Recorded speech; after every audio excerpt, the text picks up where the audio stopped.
Alhamdulillah rame banget, ya mungkin, karena pengaruh juga Mas, kemarin kan waktu almarhum meninggal saya sempat vakum, nggak di warung tuh hampir sebulan lebih, nah setelah kemarin datang saya aktifin lagi konten, jadi dampaknya, responnya itu luar biasa Mas, berasa gitu. Life must go on. Mungkin itu kalimat yang tepat untuk istri mendiang Epy Kusnandar, Karina Ranau, yang sudah setia menemani almarhum selama belasan tahun hingga akhirnya dipisahkan oleh maut. Sempat terpuruk karena kepergian sang aktor, akhirnya Karina Ranau kembali bangkit menjalani hidup demi buah hatinya. Setelah cukup lama, Karina meratapi kesedihan ditinggal suami tercinta dan hampir setiap hari menangis datang ke makam, kini Karina menguatkan diri. Sudah mulai tersenyum, berdandan, dan kembali ke tempat usaha warung makan yang dibangunnya bersama almarhum Kang Epy. Karina kembali mengais pundi-pundi rupiah. Alhamdulillah ini hari keempat, saya ke warung sudah bisa tersenyum, udah bisa dandan, udah bisa pakai lipstik, kayak bedak. Ini nih motivasinya, karena dia nih, selain dia ya karena anak-anak ini di belakang ada 7 orang, dia masih sekolah, masih perlu biaya, jadi saya harus bangkit. Kembalinya Karina berjualan juga membuat pecinta kuliner dan pelanggannya pun senang. Karina pun bersyukur karena warungnya kini semakin ramai. Iya, alhamdulillah rame banget, ya mungkin karena pengaruh juga Mas, kemarin kan waktu almarhum meninggal saya sempat vakum, nggak di warung tuh hampir sebulan lebih. Nah setelah kemarin datang saya aktifin lagi konten, jadi dampaknya, responnya itu luar biasa Mas, berasa gitu. Sambil menjelaskan menu hidangan baru, Karina juga terlihat sedikit kewalahan saking ramainya. Lantas benarkah masih ada menu favorit dari almarhum Kang Epy di warung Karina? Kalau yang pasti kalau kecombrang ya itu memang menu andalan yang disuruh sama almarhum. Ini ada oseng-oseng kecombrang. Oseng kecombrang. Kesukaannya si Abah. Tuh. Ya, kembalinya Karina berjualan dan aktivitas lagi juga membuat Quentin, putra kesayangannya, ikut happy. Lantas benarkah selain mengikuti jejak sang ayah terjun ke dunia film, Quentin juga kelak disiapkan untuk meneruskan usaha kuliner orang tuanya? Mau kalau bunda bener-bener nggak bisa, siapa yang jadi kasir kalau nggak ada? Ini kan anak-anak pada baru-baru semua waktu itu, jadi pada belum berani jadi kasir kali. Tapi kan kamu panas kan, gerah duduk di sana Iya. waktu itu. Itu nggak apa-apa biar kamu merasakan gimana mencari uang itu susah. Q harus tahu manajemen warung, Q harus tahu bagaimana semuanya gitu. Kalau nanti kita udah nggak ada, dia nggak tahu apa-apa, kasihan dia katanya gitu. Dia punya ilmu yang lain, tapi punya ilmu di bisnis juga katanya. Karena ini menjanjikan.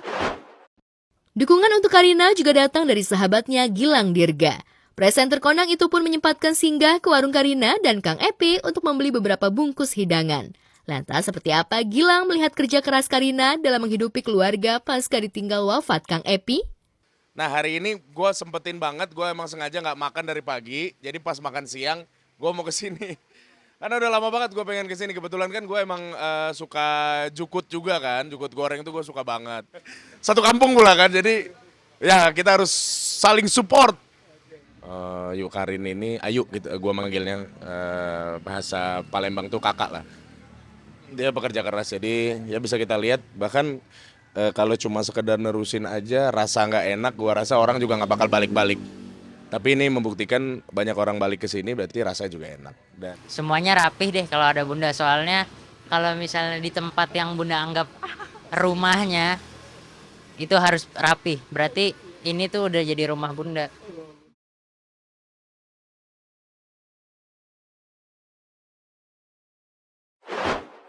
Untuk meredam spekulasi liar warganet, pihak kepolisian meminta semua pihak untuk bersabar menunggu hasil uji laboratorium forensik. Bahkan untuk mengayal keterangan tambahan, pihak polisian juga sudah meminta keterangan ke beberapa sahabat almarhumah, termasuk memanggil kekasih Lula, Reza Arab, dan juga keluarga almarhumah. Dan belakangan, pihak berwajib juga bakal meminta keterangan klinik yang mengeluarkan surat kematian Lula. Sengkarut kematian Lula memang masih menyisakan tanya. Apalagi keluarga menolak jika mendiang Lula menjalani otopsi. Sudah mendalami beberapa rangkaian peristiwa. Artinya dari mulai penemuan jenazah pertama sampai dengan pengolahan barang bukti, olah TKP, pemeriksaan saksi-saksi, sudah dilakukan pemeriksaan 10 saksi, mulai dari orang yang menemukan pertama, ART dan supir, termasuk ada 2 dari teknisi pihak apartemen, termasuk sudah melakukan pemanggilan terhadap kekasih almarhum, termasuk dengan personal asisten, dan rencana tindak lanjut proses pemeriksaan keluarga dari almarhum. Kita juga melakukan pemeriksaan terhadap dokter R yang mengeluarkan surat keterangan kematian, termasuk kita juga melakukan pemeriksaan peminta keterangan pada rumah sakit terkait tentang riwayat medis dari almarhumah.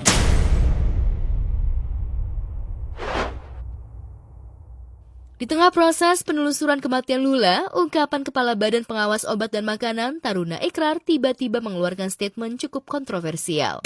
Ia menduga jika kematian seorang influencer yang tengah ramai ini akibat whipping, produk tabung gas kecil berisi nitrous oxide.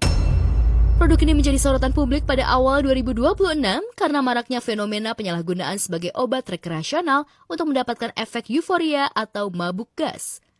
Walaupun masih dievaluasi sekarang, tapi saya kira salah satu influencer yang meninggal itu salah satunya faktor itu. Karena pada saat nitrit oksigennya menurun, oksigennya terkoneksinya berkurang, terjadi iskemia. Iskemia itu orang akan merasa kesakitan. Lantas, benarkah orang yang dimaksud Kepala Badan POM itu adalah mendiang Lula Lava? Di tengah viralnya whipping atau mabuk gas, food vlogger Tashi Natasha nyaris keracunan gas. Alih-alih ingin mencontoh dengan membuat permen balon helium yang viral di luar negeri, justru Tashi salah membeli gas. Gas yang sejatinya helium food grade justru yang dibeli malah gas freon air conditioner alias AC. Kecurigaan Tashi bermula ketika ia kehabisan gas dan memilih untuk mengisi ulang. Namun ketika ingin mengisi ulang, toko pengisi ulang tersebut memberitahu jika tabung milik Tashi adalah tabung freon.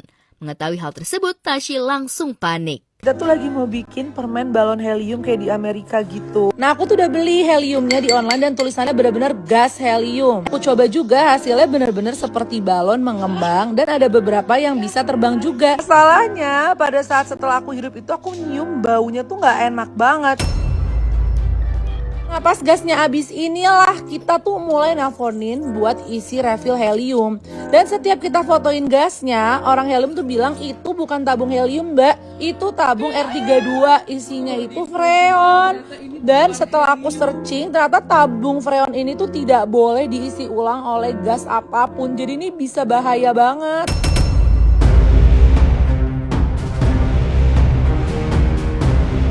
Cari berita selebriti dan lifestyle yang lagi viral. Di sini tempatnya.